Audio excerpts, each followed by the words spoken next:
내가 나가리다 주님 뜻이 아니면 내가 멈춰.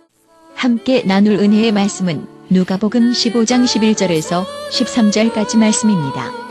설교 제목은 탕자의 비유일 아버지를 떠나는 아들입니다.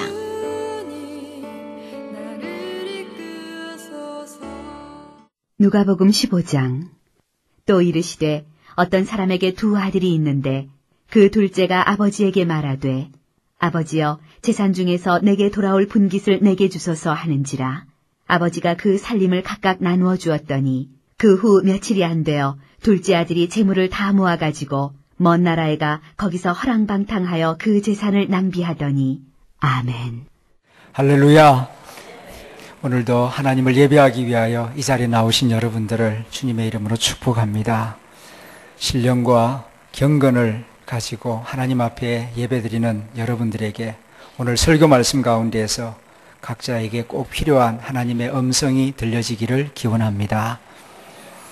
저는 오늘부터 누가복음 15장에 기록된 탕자 이야기를 가지고 4차례에 걸쳐서 시리즈 설교를 하려고 합니다.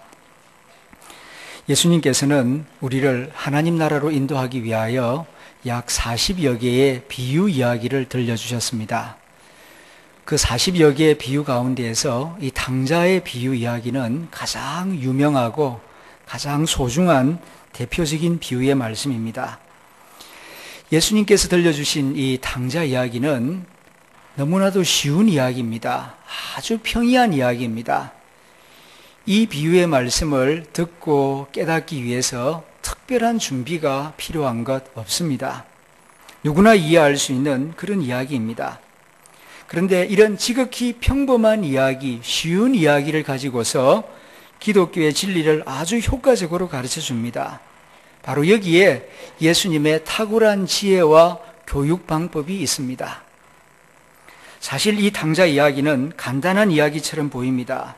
그러나 자세히 살펴보면은 그 내용과 교훈이 얼마나 깊고 오묘한지 모릅니다.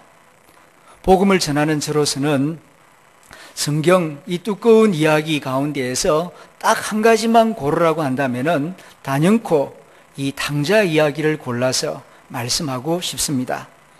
왜냐하면은 이 짧은 이야기 속에 인간이 어떤 존재인지, 하나님이 어떠한 분이신지, 또 인간이 어떻게 살아야 지혜롭게 살고 행복하게 살 수 있는지를 잘 가르쳐주고 있기 때문입니다. 그래서 유명한 성경 주석가 랑게는 이런 말을 남겼습니다. 과거 1900년 동안 만들어진 기독교 서적은 모두 다 누가복음 15장에 기록된 탕자 이야기의 각주, 주해에 불과하다. 그런 말을 남겼습니다. 성경에 많은 말씀들이 있지만 알고 보면은 이 돌아온 탕자 이야기 속에 기독교의 진리, 하나님이 우리에게 들려주고 싶어 하는 말씀의 엑기스가 다 들어있다고 말할 수가 있겠습니다. 오늘은 주로 집을 떠나는 둘째 아들의 모습에 초점을 맞추어서 말씀을 전하려고 합니다. 그리고 이 집을 떠나는 아들의 모습을 보면서 우리 자신의 모습을 한번 되돌아보며 또 내게 주시는 하나님의 교훈과 음성이 무엇인지 듣고자 하는 것입니다. 탕자 이야기는 이렇게 시작됩니다. 11절을 보게 되면은 어떤 사람에게 두 아들이 있는데 라는 말로 탕자 이야기가 시작되고 있습니다. 여기서 어떤 사람이란 하나님 아버지를 가리킵니다. 두 아들은 모든 인생을 가리킵니다. 이것을 우리가 먼저 생각해야 하겠습니다. 여기에 기독교의 아주 기본적이고도 중요한 진리가 담겨져 있습니다. 다시 말하면 하나님과 우리 인간과의 관계가 어떤 것인가 아주 단순하지만 명쾌하게 가르쳐 줍니다. 우리는 하나님의 자녀이고 하나님은 우리의 아버지이시다. 이것이 탕자의 비유 첫머리에서 우리에게 가르쳐주는 아주 중요한 진리입니다. 우리 인간이 무엇인가, 인생이란 어떤 것인가, 이 질문에 대하여 수천 년 동안 많은 철학자들이 고민하며 토론하며 연구를 해왔습니다. 그런가 하면은 종교가들도 인생이란 무엇인가 이런 질문을 두고 오랫동안 수양하며 또한 깨달음을 얻기 위하여 부단의 노력을 해왔습니다. 그럼에도 불구하고 답을 제대로 얻지 못하고 있습니다. 애매하고 헷갈린 대답들만 내놓고 있습니다. 이제 우리의 길이요 진리이신 예수님께서 분명하게 가르쳐 주십니다. 우리 인생은 하나님의 자녀이고 하나님은 우리의 아버지이시다라고 분명히 가르쳐 줍니다. 하나님이 우리의 아버지이시다. 이 말씀 속에 담겨 있는 뜻이 무엇일까? 중요한 뜻이 여러 가지 있겠습니다만은 두 가지를 말씀드립니다. 첫째는 우리 하나님 아버지는 유일신이시다라는 뜻입니다. 스승은 여럿이 될 수 있지만 아버지는 오직 한 분뿐입니다. 친구나 파트너는 여러 명이지만 아버지는 한 명뿐입니다. 아버지는 어떤 경우에도 여럿이 될 수가 없습니다. 그리 좋은 예는 아닙니다만은 상황에 따라서는 아내도 여러 명이 될 수 있고 남편도 여러 명이 될 수 있습니다만은 나에게 아버지는 오직 한 분뿐입니다. 세상에서는 하나님이 누구신지를 잘 몰라서 어떤 경우에는 하나님이 여러분이다 다 신론을 주장하는 경우도 있고 어떤 경우에는 하나님 없다 무신론을 주장하는 경우도 있고 그런가 하면 모든 것이 다 하나님이 아닌가 범신론을 주장하는 경우도 있습니다. 모두 영적으로 무지하기 때문에 진리이신 예수님의 가르침을 배우지 않았기 때문에 그런 엉뚱한 주장들을 하는 것입니다.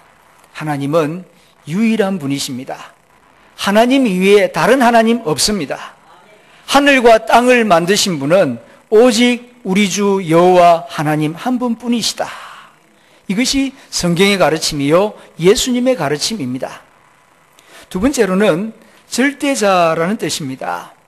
아버지와 자녀의 관계는요 상대적 관계가 아니고 절대적 관계입니다. 스승은 여럿이 될 수 있어요. 친구도 여럿이 될 수 있어요. 좋은 예는 아닙니다만은 때에 따라서 아내도 여러 명이 될 수 있습니다. 그러나 아버지와 자녀와의 관계는 생명적 관계요, 유일한 관계요, 절대적 관계입니다. 친구는 바꿀 수 있습니다. 스승도 바꿀 수 있습니다. 그러나 아버지와 자녀의 관계는 어떤 경우에도 바꿀 수 없습니다. 때로는 화가 나서 너 계속 그러면 호적에서 파버린다. 그런 소리를 해도 그런다고 아버지와 자식 관계를 끊을 수 있는 것이 아닙니다. 어떤 사람들은 말하기를 어째서 기독교만이 진리라고 주장하느냐, 그것은 독선이 아니냐 비난을 합니다만은 이 말은 어째서 아버지가 한 분밖에 없느냐 그렇게 말하는 이치와도 똑같아요. 아버지는 한 분뿐이고 아버지와 나와의 관계는 절대적이고 생명적 관계이듯이 기독교 진리도 하나밖에 있을 수가 없는 것입니다. 구원의 길은 오직 하나뿐입니다. 왜냐하면 아버지께로 가는 길은 하나밖에 없기 때문입니다. 이렇게 당자 이야기는 하나님과 우리 인간과의 근본적인 관계를 먼저 말씀해 줍니다. 그 다음에는 이제 떠나는 아들의 이야기입니다. 아버지 집을 떠나는 아들의 모습, 이 속에 인간이 타락하는 과정이 잘 나타나고 있습니다. 많은 사람들이 이런 질문을 하죠. 하나님은 우리 아버지이시고 사랑과 자비가 많으신 하나님이시라고 하는데 이 세상에는 왜 이렇게 아픔이 많고 슬픔이 많고 고통과 비극이 끊이지를 않는가? 왜 이런 일이 생기는가? 이제 그 대답을 드립니다. 둘째 아들이 아버지 집을 떠나는 그 장면 속에 인간의 비극이 어떻게 잉태되고 시작되는가 하는 것을 우리에게 말씀해 주고 있습니다. 타락과 불행과 비극의 씨앗이 어떻게 생겨나는가? 둘째 아들은 아버지 집에 있을 때에는 배고프지도 않았고 비참하지도 않았습니다. 그렇다고 해서 고생이 없었다는 이야기는 아닙니다. 아버지 집에서도 밭을 갈아야 하고 또 여러 가지 책임을 감당해야 하고 여러 사람과 더불어서 해야 할 일들이 있었습니다. 그러나 아버지 집에 있을 때에는 외롭지 않았고 슬프지 않았고 부끄럽지 않았습니다. 그런데 아버지를 떠나가면서부터 불행의 씨앗이 싹트기 시작한 것입니다. 아버지가 내어 쫓은 것이 아닙니다. 그 아들이 지발로 아버지 집을 떠나간 것입니다.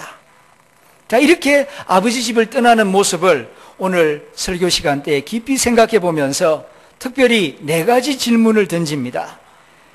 아버지 집을 떠나는 아들의 모습이 단순한 것 같지만 그 속에 우리 인간의 실존을 말해주는 귀중한 진리들이 많이 담겨 있기 때문입니다.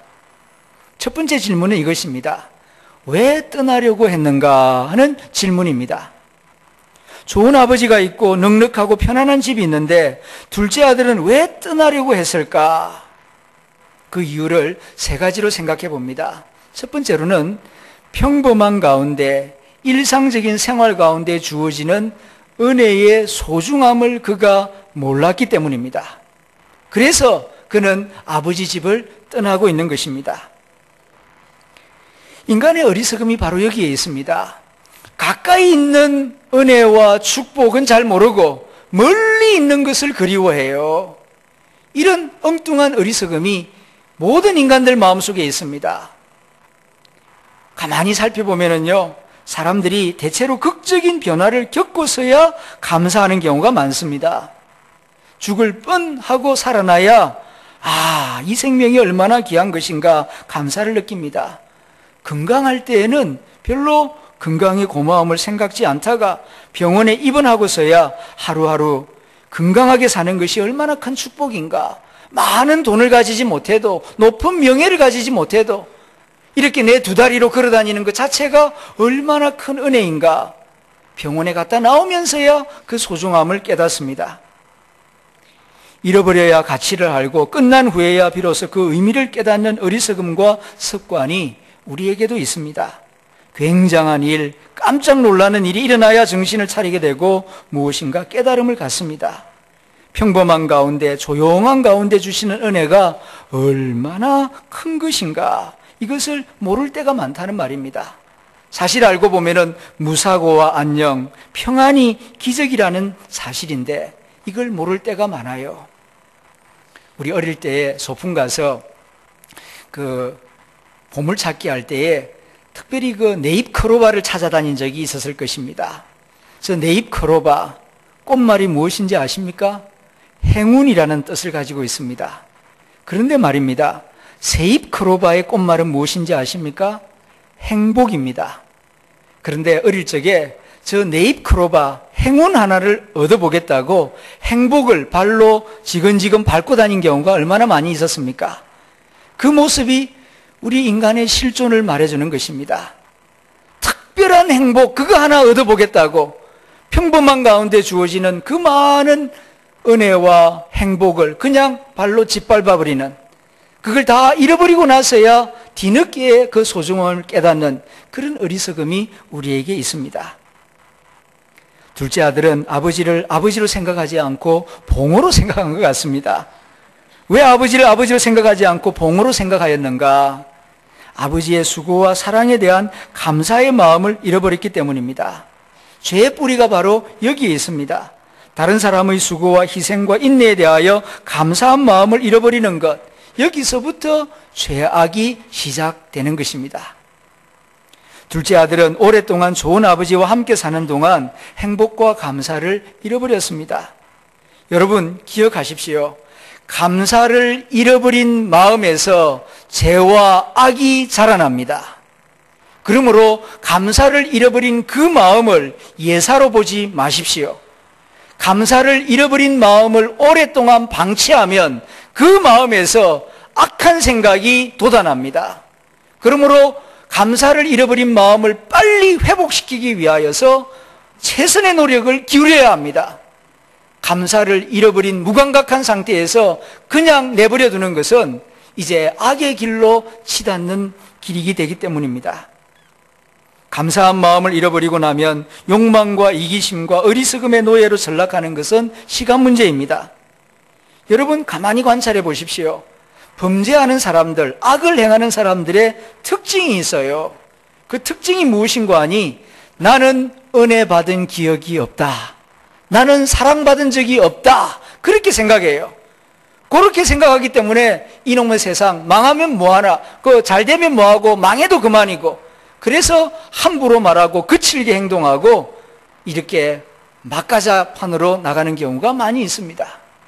반대로 선한 사람들, 착한 사람들에게도 특징이 있어요.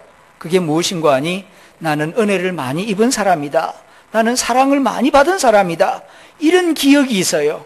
이런 사람들이 착한 사람이 되고 선한 사람이 되는 것입니다. 몸은 항상 따뜻해야 피가 잘 돌고 피가 잘 돌아야 몸이 건강합니다. 마찬가지입니다. 우리의 정신과 영혼도 마찬가지라고요. 감사한 마음이 우리 마음속에 가득 차 있으면 마음이 따뜻해지고 마음이 따뜻해야 그의 삶도 따뜻해지고 착해지고 선해지는 것입니다. 반대로 감사를 오랫동안 잃어버리면서 지내면 온갖 정신적인 질병과 악독이 생깁니다. 하나님에게서 점점점 멀어집니다. 세상의 모든 악한 일들과 비극적인 일들의 시작은요, 감사를 잃어버린 데서부터 시작되는 것입니다.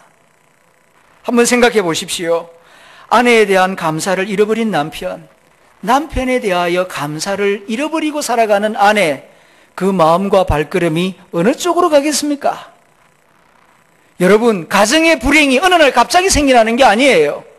배우자의 수고와 희생에 대하여, 배우자의 사랑에 대하여서 그 감사한 마음을 잃어버린 상태에 오래 지내면은요, 그 가정은 위기에 빠지는 것이 불보듯이 뻔한 일입니다.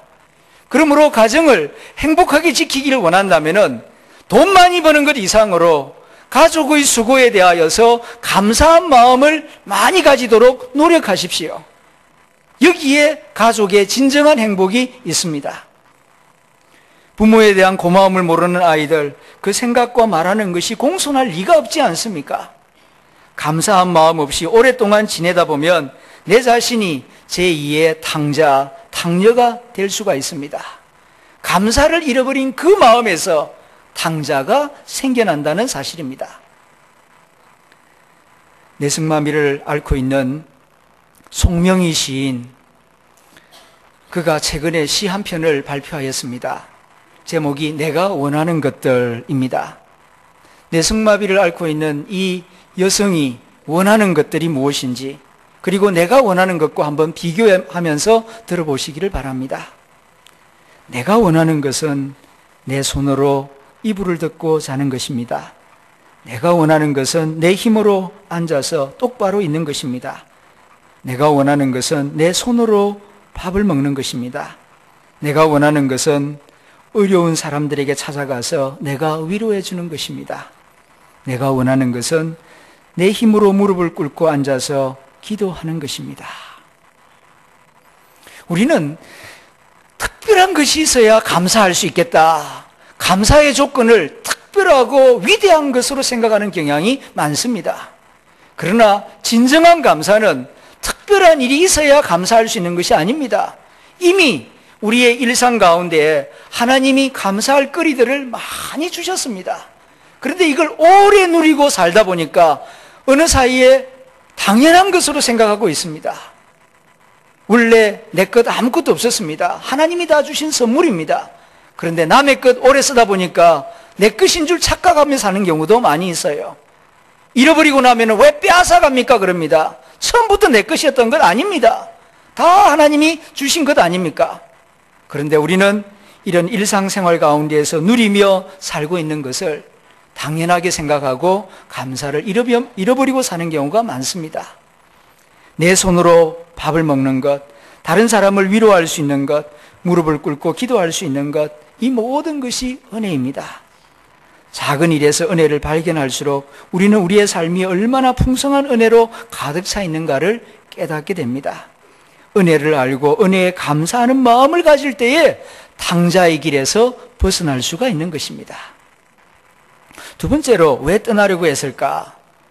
지나친 자기중심주의 사고방식 때문입니다. 집안에는 아버지도 있고 형도 있고 여러 일꾼들도 있고 함께 일해야 할 일거리도 있고 또 가정 전체의 공동의 목표도 있습니다. 그런데 둘째 아들은 그런 데 관심이 없습니다. 아버지가 뭘 생각하는지, 형이 어떤 일을 하고 있는지, 그리고 우리 집의 일꾼들이 지금 어디서 뭘 하고 있는지 거기에 전혀 관심이 없어요. 관심이 있다면은 그저 내가 원하는 것, 내가 하고 싶은 것, 내 본능, 거기에만 관심이 집중되어 있는 것입니다. 오직 자기 자신뿐입니다. 가족에 대한 배려의식이 없습니다. 죄인들에게서 두드러지는 뚜렷한 특징 두 번째가 무엇인가 하니 타인에 대한 배려의식이 없다는 것입니다. 이런 사람들 나쁜 길로 쉽게 빠져들고 악을 쉽게 행합니다. 죄라고 하는 것 다른 거 아닙니다. 정신세계의 수축입니다. 생각의 지평이 좁아지는 것입니다. 전부 다 자기 중심으로만 생각합니다. 자기 즐거움만 생각해요. 다른 사람들의 즐거움, 다른 사람들의 아픔에 대해서는 관심을 가지지를 않아요. 그래서 악한 사람이 되는 것입니다. 누가 나쁜 사람인지 아십니까? 나뿐이야 라고 생각하는 사람이에요. 그렇게 생각하면서 오랫동안 살아가면 틀림없이 나쁜 사람 됩니다. 그런 의미에서 현대교육은 제2의 탕자를 만들어내는 아주 나쁜 교육입니다. 전부 다 1등 되라 그러기만 하고 경쟁에서 너만 잘하라. 전부 다 이기주의를 가리키고 있습니다. 상대방에 대하여 좀 배려하고 더불어서 함께 살아가는 사람들과 어떻게 하면 함께 행복하게 살아갈 수 있을까? 이런 부분에 대하여 고민하고 가르치려고 하는 진지한 노력은 너무 적어요. 너만 잘하면 된다. 너가 최고다. 집에서도 아이들 한둘이 키우다 보니까 이런 식으로 가르치고 학교에서도 치열한 경쟁 가운데에서 나 홀로 살아남는 법만 관심을 가집니다. 교육의 내용이 바뀌어져야 한다고 생각합니다.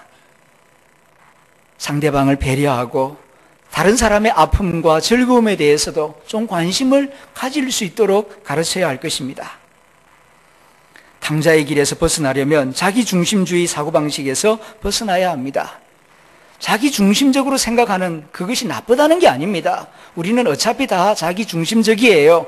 그러나 지나치게 자기 중심주의에 빠지면은 이런 탕자의 길을 걸어가게 되고 많은 사람들을 아프게 하고 힘들게 만든다는 것입니다. 세 번째로 그가 왜 아버지 집을 떠나려고 했을까? 행복의 개념이 잘못 설정되었어요. 무엇이 행복입니까? 이 탕자가 생각하는 것은 아버지의 간섭 안 받는 게 행복이고 내 하고 싶은 대로 하는 게 행복이고 먼 나라에 가서 마음껏 살아보는 그게 행복이라고 행복의 그림을 그렇게 그리고 있어요. 여러분, 행복의 개념이 잘못되면은요, 잘못을 행하고서도 잘못인 줄 몰라요. 모든 사람들은 다 행복을 추구합니다. 그게 잘못인 것은 아닙니다. 그런데 행복의 내용을 바르게 배워야 돼요. 성경이 가르치는 행복은 위로는 하나님을 공경하고 옆으로는 이웃을 사랑하고 그리고 아래로는 하나님의 모든 자연 만물을 하나님의 마음으로 잘 관리하고 다스리는 것, 이것이 행복이에요. 그런데 하나님도 없고 이웃도 없고 그리고 자연 만물은 내 하고 싶은 대로 파괴하고 그냥 쓰고 싶은 대로 남용하고 그것이 행복인 양 생각한다면 그건 잘못된 생각입니다. 여러분, 자유와 방종은 같은 것이 아니에요. 진정한 자유란 무엇입니까? 물고기는 물속에서 자유로울 수 있고 기차는 레일 위에서 자유로울 수 있고 새는 공중에서 자유로울 수 있듯이 인간은 아버지이신 하나님을 알고 이웃을 사랑할 때에 참 자유를 누릴 수가 있는 것입니다. 그런데 이 탕자는 이런 복된 삶에 대한 오리엔테이션이 잘못되어 있습니다. 그저 아버지 없는 나라에 가서 내 하고 싶은 대로 하는 것이 행복이다. 이런 잘못된 생각으로 인하여서 아버지 집을 떠나려고 하는 것입니다. 그러면 이제 두 번째로 떠남의 의미에 대하여 생각해 봅니다. 아버지 집을 떠나는 게 뭐 그리 잘못인가? 그렇게 생각할 수도 있겠지만 성경의 내용을 보면 그런 내용이 아닙니다. 이 아들이 아버지 집을 떠나는 것은 단순한 이별이 아니에요. 12절 말씀을 보면은 아버지여 재산 중에서 내게 돌아올 분깃을 내게 주소서. 그리고 아버지 유산을 챙겨가지고 며칠 동안 다 팔아가지고 돈을 바꾼 다음에 그리고 떠나는 것입니다. 자, 이게 큰 죄악이에요. 성경에는 짧게 나와 있으니까 이게 얼마나 심각한 죄인지 잘 느끼지 못할 때가 많이 있는데요. 한번 깊이 생각해 봅니다. 자, 유산이라고 하는 게 무엇입니까? 유산은 내 게 아니에요. 아버지가 평생 동안 땀 흘려서 모은 재산입니다. 그건 아버지 거예요. 그리고 아버지가 살아계실 동안에는 유산 달라는 이야기 해서는 안 됩니다. 유산이란 아버지가 세상을 떠나실 때에 사랑하는 자녀들에게 선물로 주고 가는 거예요. 그런데 이 둘째 아들은 지금 아버지가 살아계신데 와가지고 아버지, 내게 돌아올 그 유산, 분길 있지 않습니까? 좀 미리 주시면 안 되겠습니까? 이 말인즉 무슨 뜻인 거 아니? 아버지, 좀 일찍 주고 주세요. 그 말과 똑같은 말이에요. 이건 아주 나쁜 자식입니다. 어떻게 지금까지 낳으시고 기르시고 가르치시고 여러 가지 위험으로부터 지켜주신 아버지에 대하여서 아버지 일찍 주고 주세요. 그런 말을 한단 말입니까? 이건 부친 살해 행위입니다. 기독교가 말하는 죄가 바로 이것입니다. 교회를 다니다 보면 죄에 대한 이야기를 많이 듣죠. 당신은 죄인입니다. 그래서 기분 나쁘게 생각하는 사람도 있는데요. 교회에서 말하는 죄, 성경이 말하는 죄란 민법이나 형법이 말하는 죄가 아닙니다. 그럼 어떤 것입니까? 인간이 자기 마음에 하나님 모시기를 싫어하는 것, 이것이 성경이 말하는 죄입니다. 하나님이 주신 은혜를 받으면서 살아가면서도 그 은혜를 모르고 은혜를 부정하면서 나는 하나님 싫어요, 하나님 없이 살고 싶어요, 그렇게 말하는 것이 바로 죄라는 것입니다. 하나님이 만들어주신 하늘 아래서 살고 있습니다. 하나님이 만들어주신 땅 위에서 살고 있어요.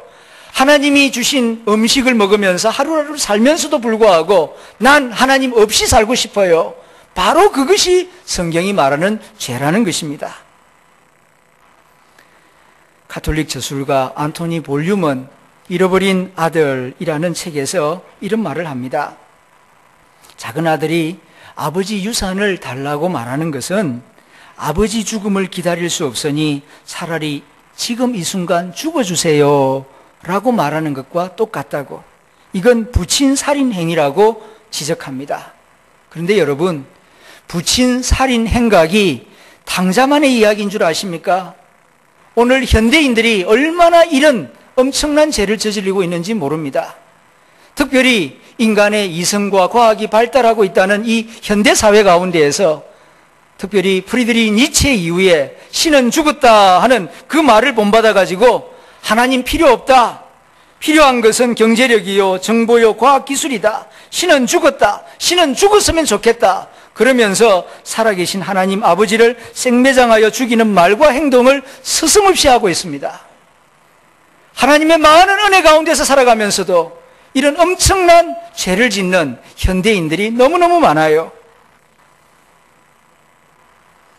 세 번째로는 탕자가 생각한 먼 나라에 대하여서 생각해 봅니다.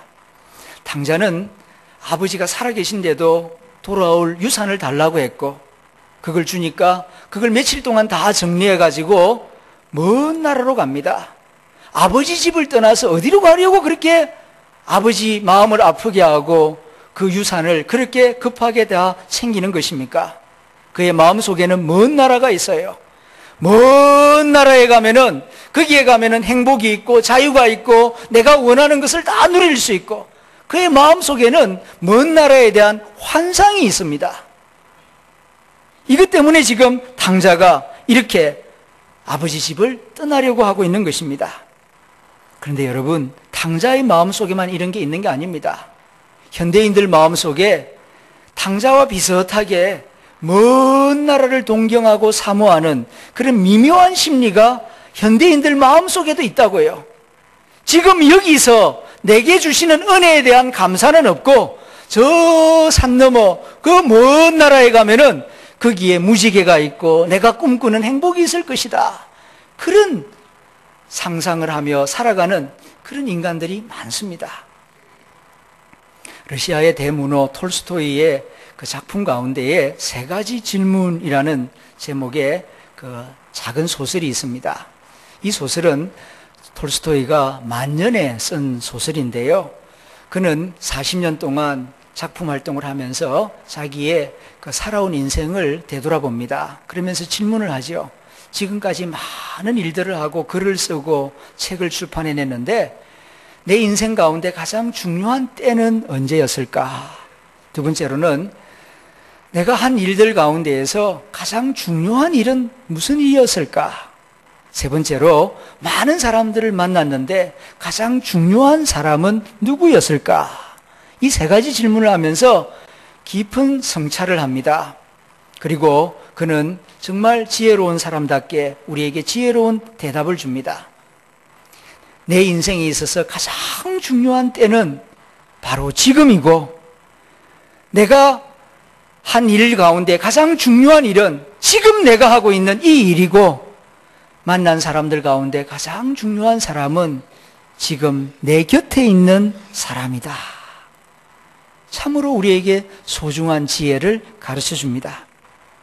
그런데 많은 사람들은 이걸 알지 못합니다. 먼 나라에 가고 먼 훗날에 행복이 있을 것이다. 그때가 가장 소중할 것이다. 항상 먼 나라, 저 멀리 있는 것을 그리워하고 상상하고 꿈을 꿉니다.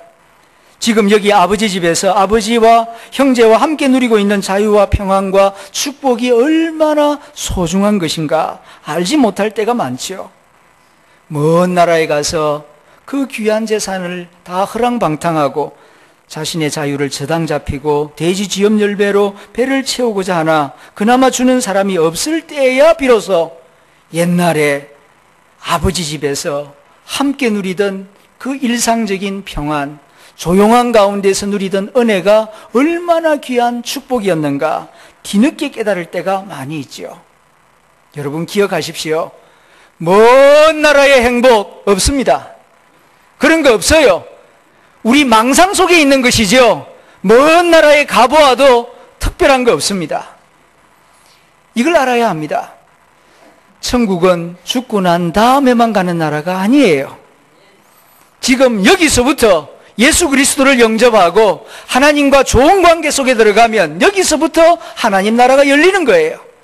여기서 말씀을 받아들이지 않고 여기서 하나님 아버지와 친밀한 관계를 형성하지 못한 사람이 천국에 가본들 행복할 리가 없습니다. 천국은 화려한 곳이 아니라 아버지 하나님과 친밀한 관계 속에서 기쁨을 누리고 서로 신뢰하며 사랑하며 살아가는 그 나라가 하나님 나라입니다. 그래서 주님 말씀하셨습니다. 지금 여기서 기뻐하라고, 지금 여기서 감사하라고, 항상 기뻐하라, 범사에 감사하라, 어려우면 쉬지 말고 기도하라, 이것이 너희를 향한 내 뜻이다 라고 말씀하셨어요. 예수님의 뜻은 저 멀리 있는 게 아니에요. 지금 여기서 기뻐하고 감사할 때에 거기에 천국이 임하는 것입니다. 그런데 탕자는 이걸 몰랐던 것 같아요. 그래서 먼 나라를 꿈꾸고 있고 지금 여기서 누리는 아버지의 사랑, 아버지의 은혜에 대해서는 제대로 느끼지를 못하고 아버지 집을 오히려 지루하게 생각하고 떠날 생각만 했다는 것입니다. 마지막으로 이제 허락하는 아버지입니다. 왜 아버지는 허락하셨는가 하는 질문입니다. 둘째는 철이 없어서 그렇다 칩시다. 그렇지만 아버지는 다 알지 않습니까? 그런데 왜 둘째가 달라는 대로 다 줍니까? 다 주면은 그거 다 챙겨가지고 정리해가지고 먼 나라에 갈 것이고 먼 나라에 가서 허랑방탕할 것이고 허랑방탕한 다음에는 만신창이가 될 걸 아버지는 모를 리가 없습니다. 다 알고 있습니다. 그런데 왜 달라는 대로 다 줍니까? 자식 교육을 아예 포기해버린 겁니까? 아니면은 아버지가 아들한테 뭐 책 잡힐 만한 일을 한 것입니까? 아니면은 너무 마음이 착해서 마음이 여리고 여려서 거절할 줄 모르는 심성 때문입니까? 그도 아니라면 아버지 재산이 엄청나게 많으니까 뭐 그따위 줘버려서 다 날려버려도 괜찮다. 내가 가진 게 많으니까 아버지가 부자여서 그런 것입니까? 아니에요. 아버지의 생각이 다르기 때문이에요. 아버지의 가치관이 달라요. 아들이 소중히 여기는 것과 아버지가 소중히 여기는 것이 달라요. 우리가 소중히 여기는 것과 하나님 아버지가 소중히 여기는 것이 달라요. 그래서 때로는 잘못될 줄 알면서도 네가 그 원한다면 한번 해봐. 네가 정 원한다면 한번 가보라고 허락하시는 것입니다. 능력이 없어서가 아닙니다. 포기해서가 아니라고요. 아버지 하나님이 소중히 여기는 것은 우리와 아버지와의 관계입니다. 돈이 중요한 게 아니라 아버지에게는 이 아들과 아버지와의 진실한 관계, 사랑의 관계, 이걸 얻고 싶어요. 그래서 지금 아버지는 허락하는 것입니다. 때로는 돈을 좀 날려버리더라도, 좀 고생을 하더라도 그가 스스로 깨닫고 돌아와서 진실된 마음으로 아버지 하는 그 한마디를 듣고 싶은 거예요. 그래서 하나님은 그 많은 아픔을 무릅쓰고서도 우리에게 정 원한다면 해보라고 허락하시는 것입니다. 아버지는 아들을 너무나 잘 알고 있습니다. 재산을 미리 나누어 달라고 할 정도면 이미 그 아들의 마음이 이미 떠난 것입니다. 아들의 마음 속에는 아버지가 안중에도 없어요. 살아있는 아버지한테 와가지고 유산 달라고 할 정도로 말할 정도면은 이미 그 마음은 삐뚤어져도 한참 삐뚤어진 아들이에요. 그런 아들 붙잡아두면 뭐합니까? 개줄로 묶어준다고 사람이 되겠습니까? 원하는 대로 다 퍼준다고 사람이 되겠습니까? 이미 삐뚤어진 마음을 어떻게 하면 돌이킬 수 있겠습니까? 스스로 깨달아야 합니다. 그래야 아버지를 진심으로 존경하고 아버지를 사랑하게 될 것입니다. 이것을 알기 때문에 허락하시는 것입니다. 허락한 다음 그 아들이 돌아올 때까지 얼마나 속이 타겠습니까? 그러나 그 모든 아픔을 감수함으로 자식의 마음을 얻을 수만 있다면, 그래서 서로 신뢰하고 참으로 사랑할 수만 있다면 이 길을 택하리라. 이것이 아버지의 결심이었습니다.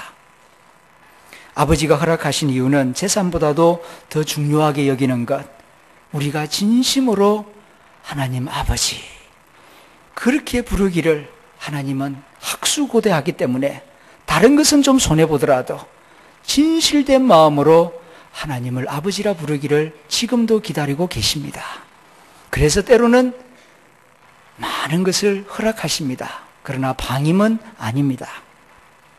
두 번째 이유가 있다면 아버지의 믿음 때문입니다. 왜 아버지가 아들이 달라는 대로 주고 나가는 것을 허락하는가? 포기가 아니에요. 아버지는 아버지 나름대로의 믿음이 있어요. 아버지는 믿습니다. 아버지의 선택이 옳은 것이며 이 아들은 지금은 집을 나가지만 그 언젠가는 반드시 돌아올 것이다. 지금은 깨달아 알지 못하지만 이후에는 깨달아 알 것이다. 많은 상처가 있고 많은 아픔은 겪을 것이지만 그는 언젠가는 분명히 깨닫고 진실된 마음으로 나를 아버지라 부르며 돌아올 그 시간이 있을 것이다.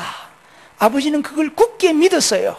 믿기 때문에 나가는 것을 허락하는 것입니다.